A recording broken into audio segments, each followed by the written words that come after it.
What's up everyone, Fatty from Pack-a-Punch Traders here. Going to make a quick video going over risk reward and how to find the amount of shares to put into a trade, and how we approach it. So I want to start off with this little equation here. This is how we find the amount of shares to trade. So we'll start off with the maximum dollar amount that I'm willing to risk.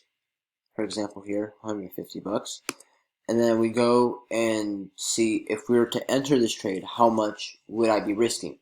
And that would be the dollar amount as well. And from there, you divide those from each other, and then you get, in this case, 1,000 shares. If I'm risking 15 cents and my maximum willingness is to lose $150, I should be risking, or I should enter with 1,000 shares, risking that much, and putting it into action here. And it's not something I totally follow all the time. Like, that's the equation, but sometimes I'll go in smaller size. I'm not comfortable with the play. Might be too choppy. I want to bring my risk a little bit lower instead of 150, maybe less. So definitely use this. It has helped me a lot. But in action, we got two examples, CYN and NUTX here. And I'm going to go over how I would approach it, risk, reward, in these two plays. So NUTX here, beautiful multi-day bounce, reliable pattern. I love it. I go over it many times. But in this case here, the pattern, I'm looking to be buying the high break and risking off initially day low.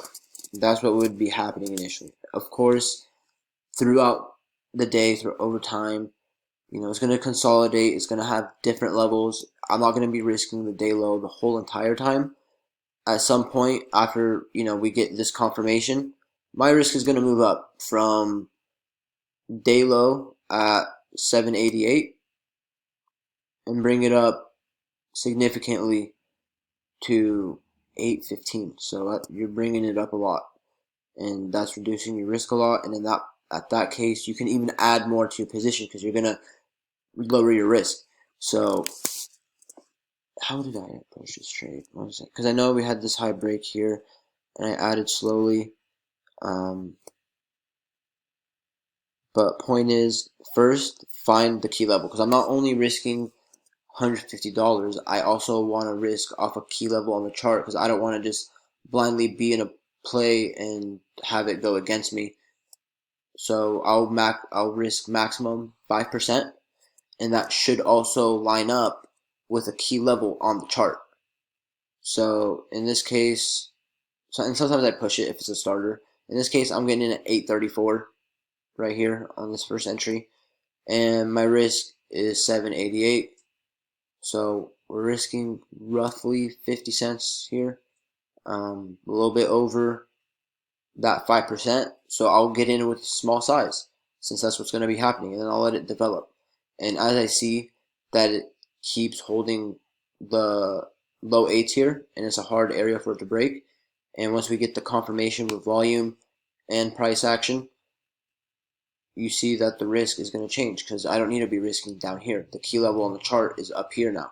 So my risk comes down a lot more, so I'm adding into it. So really, this, for example, 15 cents here, this should line up with my 5% max loss, as well as the key level on the chart. So I'm really kind of looking at three things to figure out my risk and reward. So in this case, at this point, it comes up to the low eights. I'm in at 835 average here, so I'm only risking 20 cents. So that's not much. I probably could have put a lot more shares into it. If I remember correctly, I only had 500? No, 300. I think I had 300 in this. But point is, we're trying to line up the key level with that percentage loss, maximum percentage loss, as well as maximum dollar loss. So I really am trying to get all these things together. I used to focus on one and then forget the other. So I would have maybe $150 losses, but percent loss was maybe a big amount, and at that point, it's what are you doing? You're just letting a loser continue against you rather than cut it. So you got to combine, in my view, you got to combine these together, and that way you find the amount of shares to appropriately enter with a key level that if the chart breaks, cracks below, that the chart is broken and you should get out of, and that should be within 5%, and that amount is how you're going to find out how many shares you should put in.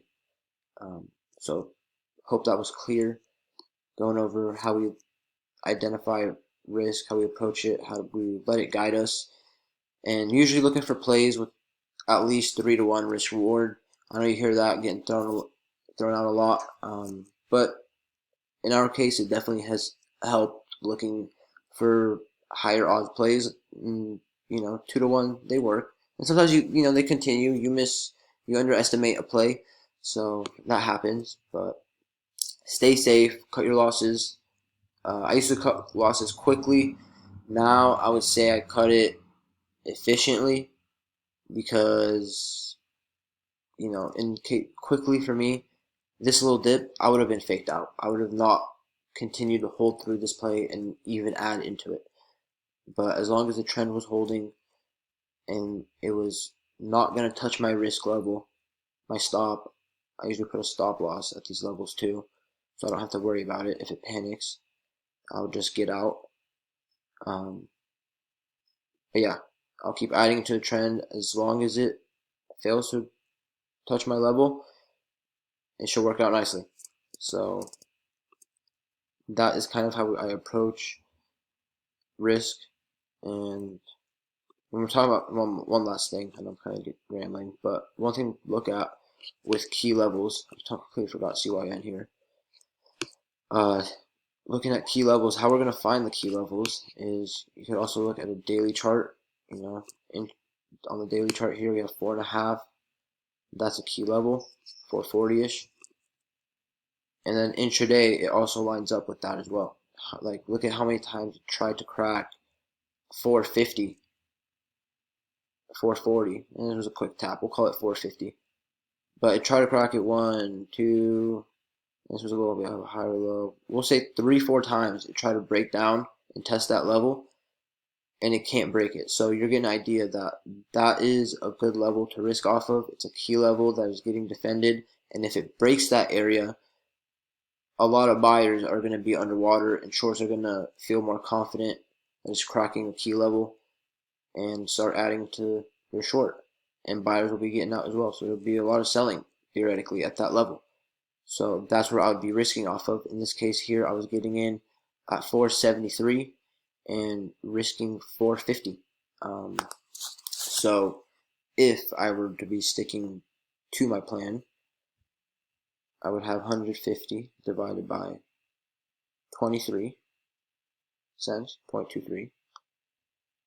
I should have been putting in 652 shares into this. I only put 400. I could have sized up as I was getting into this higher low here. You can see it's failing to break down, and at that point you could bring the risk up as failing to crack of this area, and you're getting strong volume. So that risk area doesn't have to stay the same the whole time. Throughout the day in consolidation, you will see other key areas. As you can see here, we got a key area around 5, we'll call it, and then once that cracks, as I was just saying, you get that heavy selling and the chart seems to be broken.